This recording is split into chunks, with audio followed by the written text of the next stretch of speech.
Selamat datang saudara-saudari. Kita sedang belajar mengenai hidup baru daripada Paul Collins. Ya. Hidup baru. Bila kita menerima penyelamatan Yesus Kristus, kita menerima hidup baru. Apa maksudnya hidup baru ini? Ya.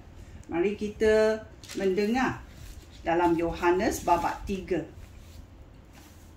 Yesus dan Nikodemus. Ada seorang pemimpin Yahudi bernama Nikodemus. Dia daripada golongan Farisi. Ya, dia adalah guru Taurat. Ya, dia adalah dari golongan Farisi. Pada suatu malam, dia datang kepada Yesus lalu berkata kepadanya, "Guru, kami tahu bahawa guru diutus oleh Allah untuk mengajar kami. Tidak seorang pun dapat melakukan mujizat seperti yang guru lakukan kecuali Allah menyertai dia." Yesus menjawab, "Percayalah, tidak seorang pun dapat menikmati pemerintahan Allah kecuali dia dilahirkan semula." Ya, seseorang mesti dilahirkan semula.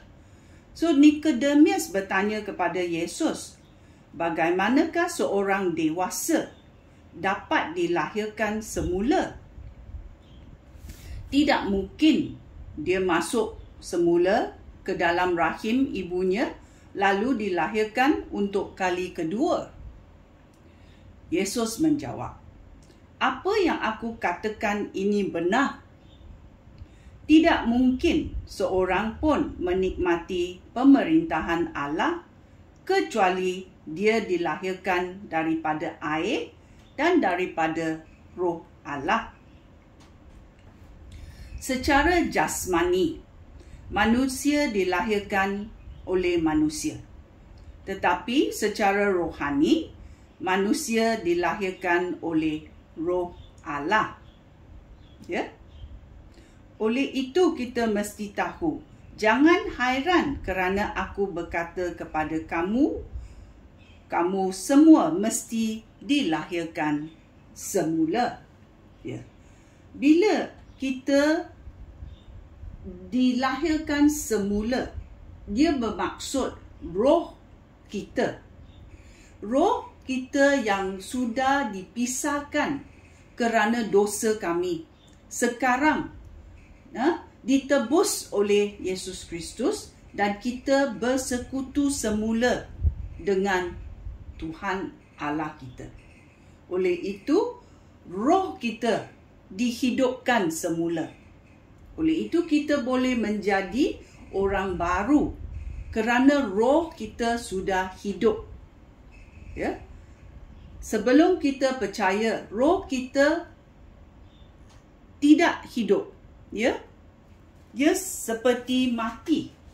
Tetapi bila Tuhan menjamah kita, ya, roh kita menjadi hidup. Oleh itu Tuhan berkata, ya, apa yang dikatakan oleh Yesus benar. Ya. Seseorang mesti dilahirkan daripada air dan daripada Roh Allah untuk menikmati pemerintahan Allah. Ya. Kerana kita tahu, ya, kalau tidak ada perubahan dalam hidup kita sebagai seorang Kristian, adakah kita betul-betul dilahirkan semula?